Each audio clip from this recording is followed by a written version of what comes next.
me just start recording and I can show you. So the question was, how would I go about building a space dome in SketchUp? So I'm gonna close this file out and I'm gonna build on top of Nora's piece here, but as far as a dome goes, first you need to establish the circle and the scale of how large this dome interior you want it to be. I would pick a number like that's the power of 2, so like 36 sides is pretty good. So I just typed in 36, hit enter, while I'm on the circle here, and now it's got 36 sides to it.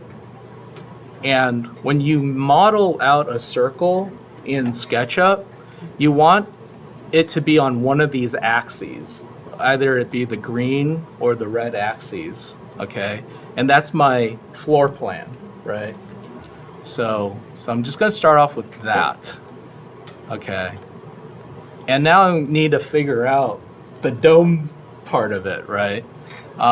So I'll show you how I would do that.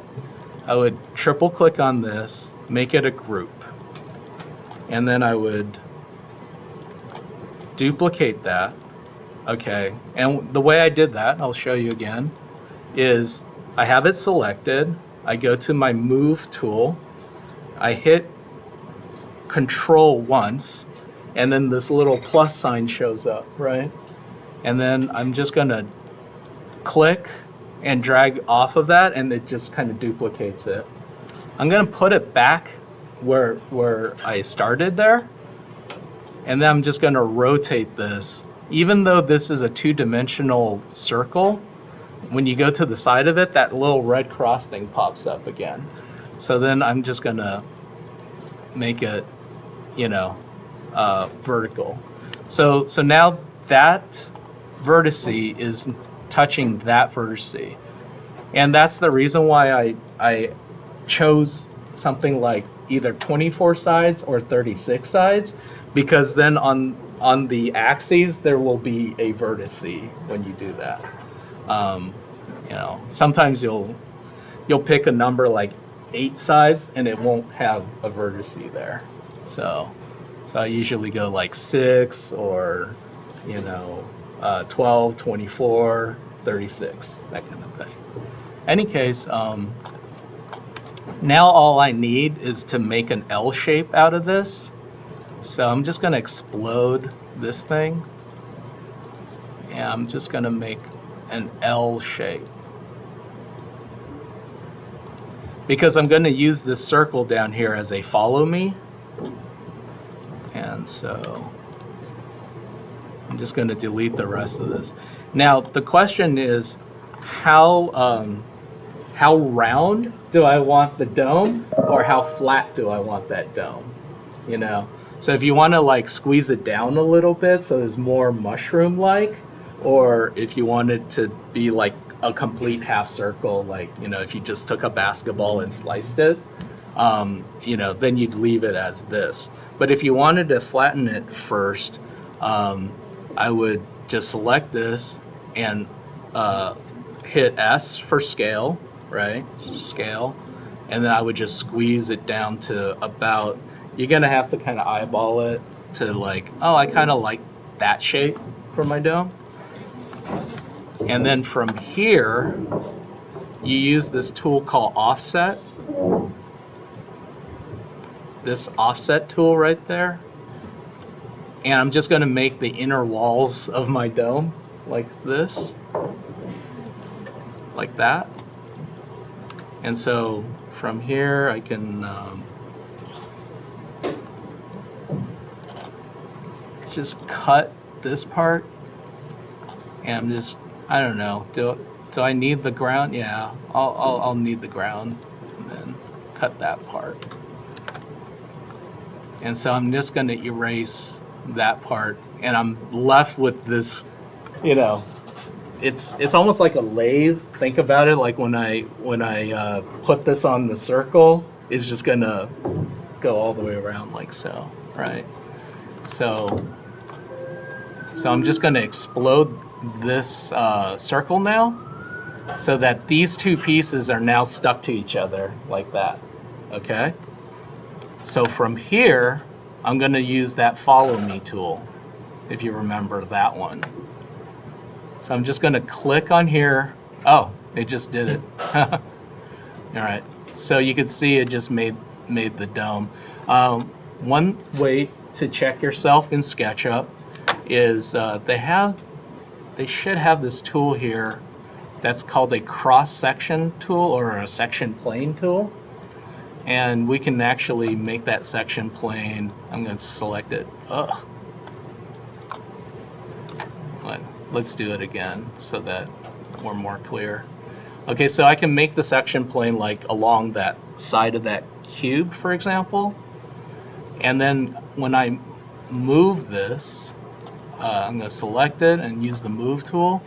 When I move this, you can see it just cuts through so that I can make like a section plane like that. And what I notice here is the bottom of my circle disappeared, so I'm just going to draw this line and fill that back in. And this should be sort of my dome aspect of it. You can see through the section plane, right? Is that okay? So from here, what you can do is do another section plane if you wanted to. That's like from the top down, like this. And you're like, oh, everything disappeared, but no, it's you know, you could just cut it through, right? And so now I want to. What do you want to put inside? Is it somebody's house or? Yes. Okay.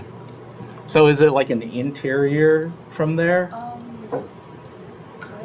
Yes. Or do we just want to like figure out the outside of the dome first?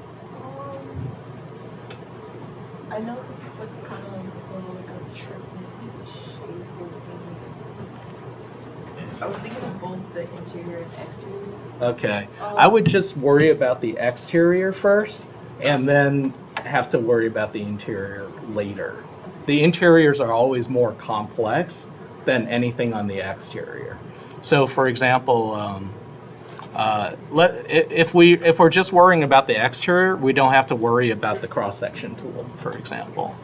So I'm just going to select all of this and I'm just going to group it, right?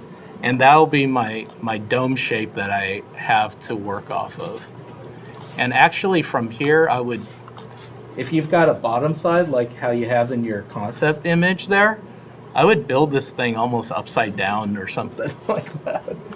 You know, because then it's easier for me to, I'll show you.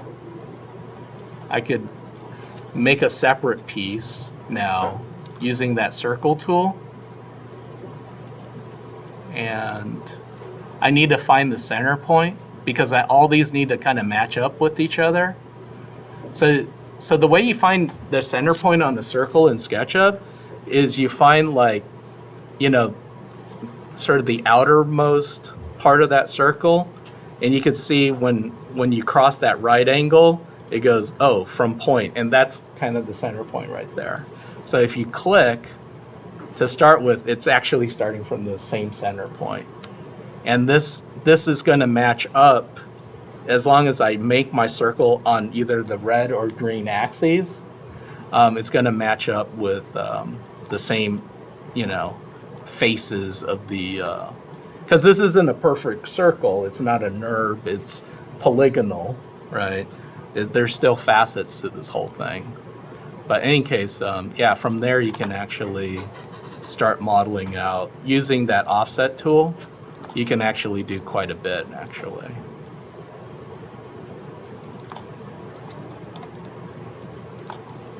You know, like this, and then just going to offset again, and then push pull. And if I wanted to, I could actually move this up, you know, right? And this is basically like it's almost like ceramics, you know, where you got it on that wheel, right? and it's pretty easy to build off of. What you can also do is, you know how we I showed you the component thing. So I can actually make, and I actually show a little bit of this when I made the spokes of the wheel, but I can make myself a rectangle here, right? And right now this rectangle is like right on center, and basically I picked the midpoint between here and the midpoint there, okay?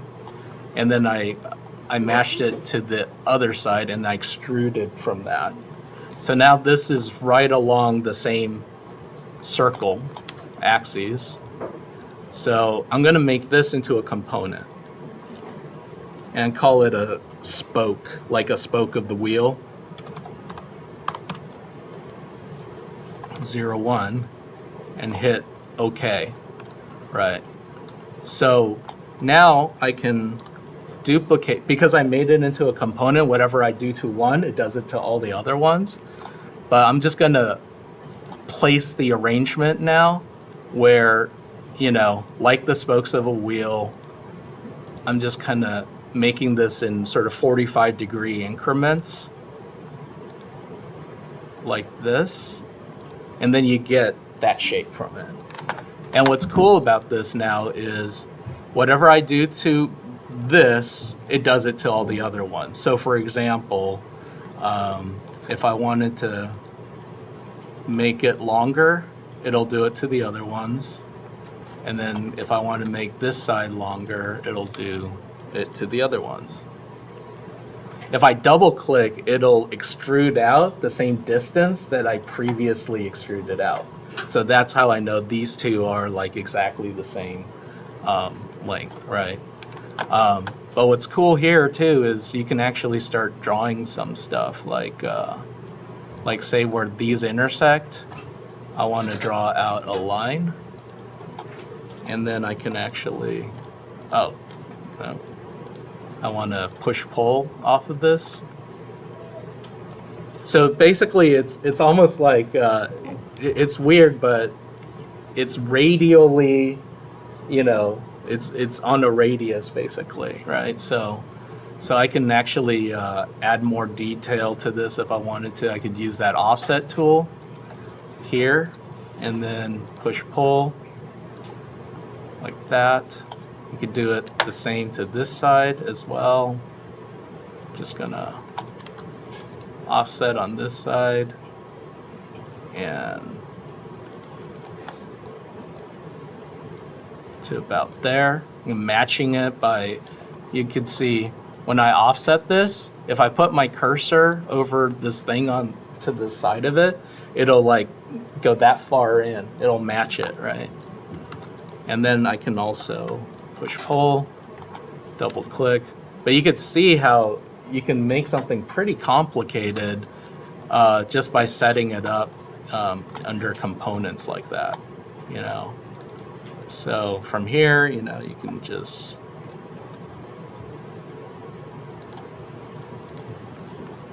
same thing here, just push pull.